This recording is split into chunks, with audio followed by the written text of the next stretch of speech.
Kung si Bongbong Marcos ang dahilan niya kaya hindi makapag-repatriate ng mga OFW ay wala daw lumilipad na eroplano kahit meron naman pala. Kung si Larry Gadon na advisor ng poverty alleviation ay hindi naniniwalang ang mga Pilipino ay naghihirap dahil marami naman daw o puno naman daw yung mga malls.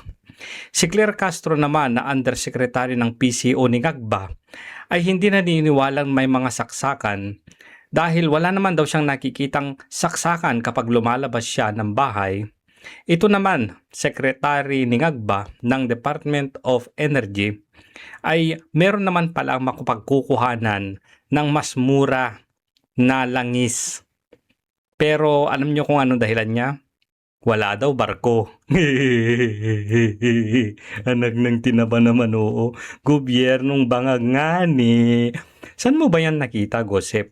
Panoorin natin to ha. Pagtiyagahan natin. Kasi meron din tayong matututunan dito. At dito may expose talaga na ang gobyernong ito ay bangag nga ni. O, panoorin natin. Pagtiyagahan natin ha para mabuo natin yung kwento. Kasi simpleng tanong, hindi rin niya masagot-sagot. Chair, kasi po, ang alam ko, ang pinakamalaking refinery sa buong mundo, yung Rotterdam Refineries. At meron po yan mga tangke na nakabalagbag sa Singapore. Marami po yan. Pati Petronas po, the second largest in the world. May mga tangke po siya sa Singapore. Nag-check po kasi ako, Mr. Chair. Halimbawa po, yung sa Rotterdam Refinery, kung halimbawa FOB price po, $570 per metric ton. Isang metric ton po is 1,180 liters. So kinuwento ko po yon, kasama na po yung itinatawag silang MAPS, yung means of plots Singapore, which is $1.71. Yung 15 po, ito yung transport, ano? I-multiply natin ng 60 pesos, ito po yung peso to US, $1 at dinivide ko ng 1,180 para po makuha natin yung landed cost. Alam po niyo, it's only $29 at 29 pesos 83 centavos. Tingnan nyo na, mura naman pala. Pag sa Singapore tayo kukuha. Di ba? O, may mga expenses pa yan, Senator Marcoleta. Paano kung idadagdag? Mas mumura pa rin ba? O, sige tuloy. Kapag sinama po natin, kahit hindi natin alisin ang excise, VAT, may importation, distribution, storage, broker fees, SGS survey, 2% CME, ito po yung coconut methyl, at saka VAT differential, which is actually 15 pesos and 51 cents. 45 pesos lang po yun eh. Bah, mura pala no, landed cost 45 pesos per liter. Ba't ang mura? Meron palang mura. Pero sasabihin niya dito mamaya, yung rason niya. Tuloy natin ha. So maganda to no, na na-open yung mga ganito. Hindi ko maintindihan bakit si Senator Marcoleta nakakakuha ng ganitong mga impormasyon. Samantalang yung ahensya ng gobyerno na siyang tumututok sana at mas maraming alam paano pababain o tugunan yung krisis natin sa langis, wala silang alam. Ay, sorry, wala pala tayong krisis sa langis, sabi ni Ante Claire. Pero nag-declare na pala si Bongbong Marcos ng national emergency. National emergency sa energy. So may crisis. Umamin sila after 24 hours na binakbakan sila ng binakbakan. So, tuloy natin to ha. So, ang sinasabi ko po, Mr. Chair, bakit hindi po tayo, kasi po narinig ko, sinasabi nyo kanina, nakipag-usap kayo sa South Korea, nakipag-usap kayo sa China, nakipag-usap kayo sa Japan. Bakit hindi po ang gawin ng PNOC, direkta po tayong pumunta, magitan ng vessel natin, magpakarga tayo sa Singapore? Ang sinasabi ni Marcoleta, may mas mura sa Singapore. Bakit hindi natin dalhin yung vessel natin o yung barko natin at doon tayo bumili sa Singapore? Bakit na pupunta ka ba sa Canada, sa US, Japan, South Korea? Meron pala dyan sa Singapore na mura, di ba? Tuloy. O hindi po dadaan yun ng Strait of Hormuz? Correct. Mr. Chair, yun po yung ginagawa ng PNOC. We are actually directly contacting Ang tanong, bakit hindi tayo magpadala ng vessel natin sa Singapore? Yun ang tanong. Oh, tignan nyo itong sagot. Parang Claire Castro, alayo. possible suppliers in the US, South America, and North America. Lahat po, in-explore naman yan eh. But On average talaga na ang gusto namin mag-diversify para hindi lang galing dito sa Middle East yung source natin, ano. Pero ang isang issue din na why there's a limitation on the US source or on the other side, medyo 30-45 days kasi yung delivery. So may mga logistical pa. But based on what are the offers to us, kasi fina-farm out yun yung offer ng PNOC, ang mga presyo, Mr. Chair, abot ng mga $200 per barrel. Madam, ang sinasabi ko po, Hindi nasagot yung tanong eh. Bakit hindi ka magpadala ng vessel sa Singapore kasi may mas mura? Yun yung tanong. Simple. Paikot-ikot. Walang connect. Parang clear. ay yung mga tangke na nandun sa Singapore. Dalawang malalaking refinery sa mundo, Rotterdam Refinery at saka yung Petronas ng Malaysia. Pareho po silang may tangke. Kapag ka po ang pinag-usapan natin, yung Petronas Malaysia Refinery, yun po CIF, hindi POB. Kaya $640 per metric ton. Alam po niyo yung kwenta ko ron, 32 pesos and 63 centavos. Isama natin po yung additional cost. Huwag na po natin ialisin ang excise, VAT, and so on and so forth. 1551, ang magiging presyo, mahal lang ng konti, 48 pesos per liter. Mura pa rin. Landed cost, 48 pesos. 'Di ba? Kahit mag-additional 20 pesos pa yan. Kahit mag-additional 30 pesos pa. Mas mura naman na malayo kaysa sa yung huling nakita ko 136 na sa isang medyo malayo sa Manila.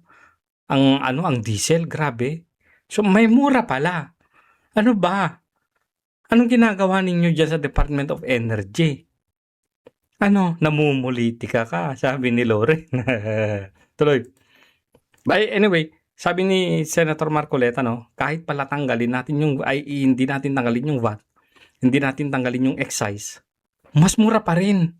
So yung sinasabi nilang extra na kapangyarihan ni Marcos para tanggalin ang excise tax o kaya ibaba ang excise tax, hindi naman pala kailangan kung sa Singapore lang pala tayo kukuha. Pero wala nga daw barko nga ni mamaya sasabihin niya yan. Bakit po sinasabi natin, kinakausap natin ng Amerika o sa Caribbean, kung ano man yung gusto nyo kausapin, South Korea, or ang sinasabi ko po, nasa Singapore po yung mga tangke. Pwede po natin i-dispatch ang diesel natin, diesel tank transaction lang po pinag-uusapan natin. Correct. Nakapagtanong po ako sa kaibigan sa mga industry sa Singapore, kaya ko po nakakuha itong ganitong mga data. Kaya po tinatanong ko sa inyo, paano po nangyari? Ang sabi ng Pangulo 2 weeks ago, meron po tayong about 50 to 60 days. 2 weeks lang po nangyari. Meron pa po tayong stock. Bakit sumipa po ng 120%? Yun po yung tinatanong ko. Nag-react po lahat ang ating mga sektor, agriculture, transport, lahat na po. Lahat. Kaya nga po yung 230 billion na sinasabi ng ng DBM na gano'n eh. Ang tinatanong ko lang po, bakit po tayo napunta sa 120% kagad? Kaya nga, bakit biglang tumaas ka agad? Simpleng tanong ha. Bakit naging 110? 120 pesos ang 136 yung isang nakita ko. average po ng liter ng diesel. At yung po namang gasolina, 62%. Bakit hindi po natin tinanong man lang, bakit po nagkaganon? Akala ko po ba, tinitingnan natin. Ano po ba yung explanation dito? Mr. Chair, ang presyo talaga ng international nag-increase eh. And Alam namin yan, pero may mas mura nga. Ang sinasabi dito, may stock pa tayo, 50 to 60 days. Bakit biglang tumaas? Yun yung tanong. Para kang anti-clear din talaga eh. Pare-pareho ka dyan sa gobyerno eh. we will check the vessels na mini-mention ni Senator Marcoleta. Anong we will check the vessels? Ano ba yan? But based on sa mga information na nakuha namin sa mga nag-o-offer sa PNOC and also from our oil companies, may malaking increase talaga both on diesel and gasoline at 101%. Tama ba? Inulit mo lang yung sinabi na naman ni Marcoleta. Ano ba yan? Ang increase niya for the past 3 weeks, 101% and 182% for diesel. But we'll check for the other sources, Mr. Chair, kung baka iba yung arrangements nila, Mr. Chair. Sir, hindi ko po alam kung saan nila kinukuha yung gasolina. Baka pinag-uusapan po natin, ang gagaling ba lahat sa Persian Gulf? Hindi po yun ang usapan eh.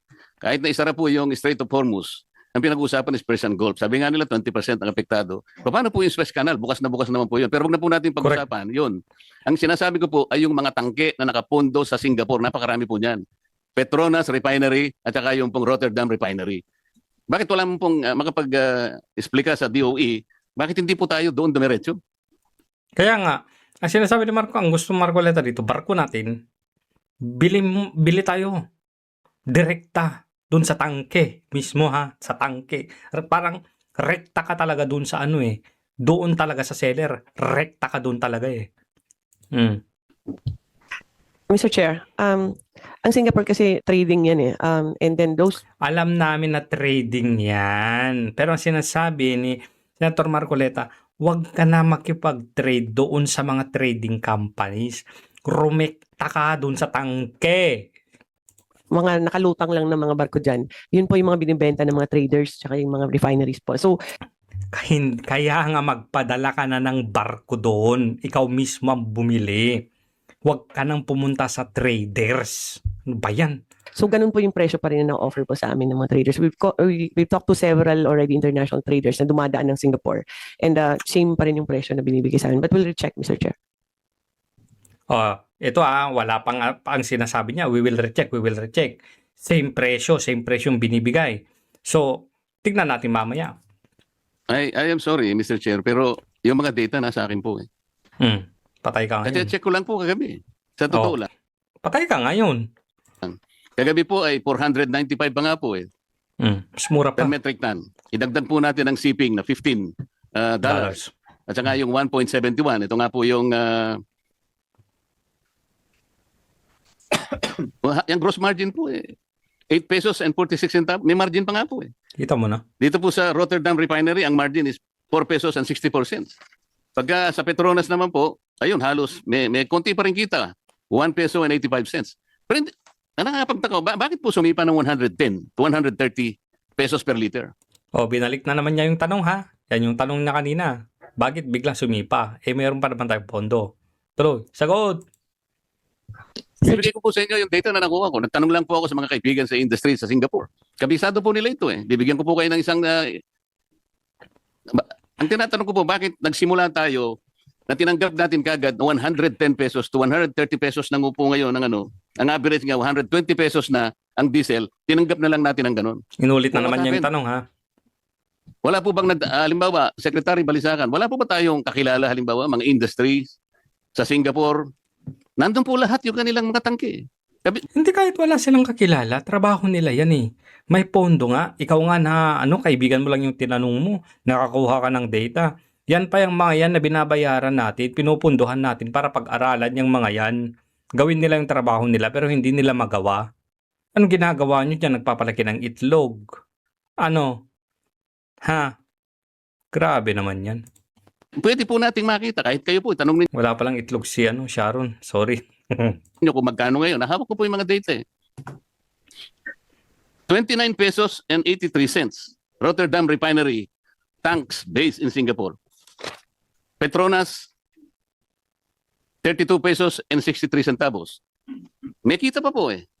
Correct. Paano po nangyari? Biglang sumipa ng 110. From 55 pesos for example, naging 110. Ikaapat na tinatanong na niya yan. Same question. Kaya po nagkaroon po tayo ng crisis. Parang imagine po yung crisis. Ang tinatanong ko po sa DOE, meron po bang nagkaroon po ba tayo ng inquiry? Pinatawag po ba natin ang mga oil companies? Yes, Mr. Chair. Mr. Chair, we've been meeting with the oil company several times. Ang presyo sinusundan yung maps, and then ang the rest, Mr. Chair, umi-increase yung logistics tsaka yung insurance, pero yung premium po, Mr. Chair, for you to be able to purchase supply, dati po mga $5 to $10 lang yan, ngayon po mga $60 na. So Ang dami mong palusot. Grabe ka. Ang dami mong palusot. Magpadala ka nga ng barko, rekta. umaakyat talaga lahat, Mr. Chair. Ang sinasabi po ninyo, Madam Secretary, Anong umaakyat ang lahat? May bumababa.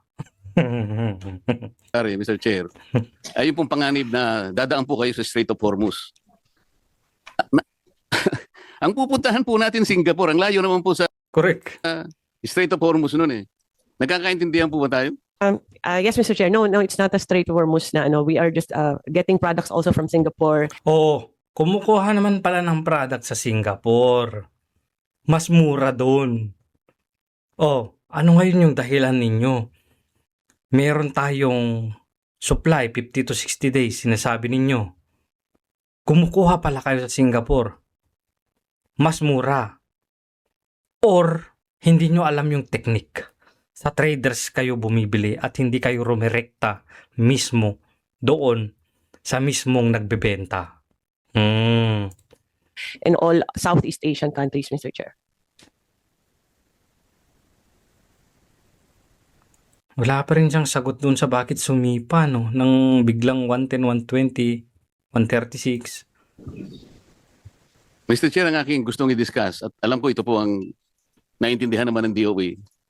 Ito po dahil sa sinasabi natin may crisis na, tank to vessel procedure na po ang pinag-uusapan natin. Tank to vessel na. Rekta. No. Wag na yung trader pa na nakalutang na mga barko doon ka bumili. Mas mahal na talaga yun. Kasi trader na nga eh. Pero pwede ka namang, Singapore, pwede nyo kaming parektahin. Pabili naman ng para mas makamura naman kami. Di ba? Yung ating pong, ang ating vessel, siya na po yung lalapit doon sa tangke sa Singapore. Correct. Yan pa yung sinasabi ko kanina. Yung barko ng Pilipinas, yung tanker natin, rekta dun sa tangke o mismo dun sa deposito o mismo doon sa nagbebenta. Ano ba yan? Ba't hindi nyo magawa? Sige nga, palusot. Hindi po ba nyo alam ang mga procedures? Nasa akin yung procedures, nakuha ko kung paano po natin mapapadali ito eh. Ayun po yung FOB price, $570 per metric tons. Rotterdam Refinery, tanks based in Singapore. Yung Petronas naman po, 640 dahil hindi FOB yun, CIF. Eh, kukwentahin po natin lahat ang mga local add-on, kagaya po na sinasabi ninyo, 15 Mas pesos, mura pa. 51 centavos lang per liter yun. Kahit idagdag po ninyo yun, sa 55 pesos, may kita pa po eh. Correct. Kaya tinatanong ko po, paano po tayo napunta sa 110? Panlimang beses nang tinatanong, wala pa rin.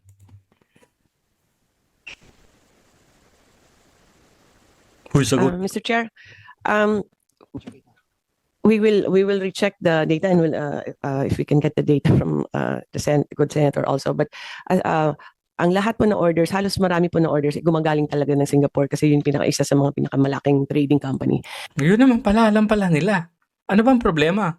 But in our computations, talagang ganun po yung presyo. Kasi kahit kunin mo doon, mahirapan ka rin maghanap ng sarili mong vessel kasi nag-aagawan ngayon. And then the vessel is more expensive now. The premium of the insurance is really, really very expensive. And there's a premium for you to be able to buy, which is Nakuha nyo ba? Ulitin natin ha. Balik natin ng konti. Nakuha nyo? Ulitin natin. na orders, gumagaling talaga ng Singapore kasi yun isa sa mga pinakamalaking trading company. But in our computations, talagang ganun po yung presyo. Kasi kahit kunin mo doon, mahirapan ka rin maghanap ng sarili mong vessel kasi Mahihirapan daw maghanap ng sarili mong vessel.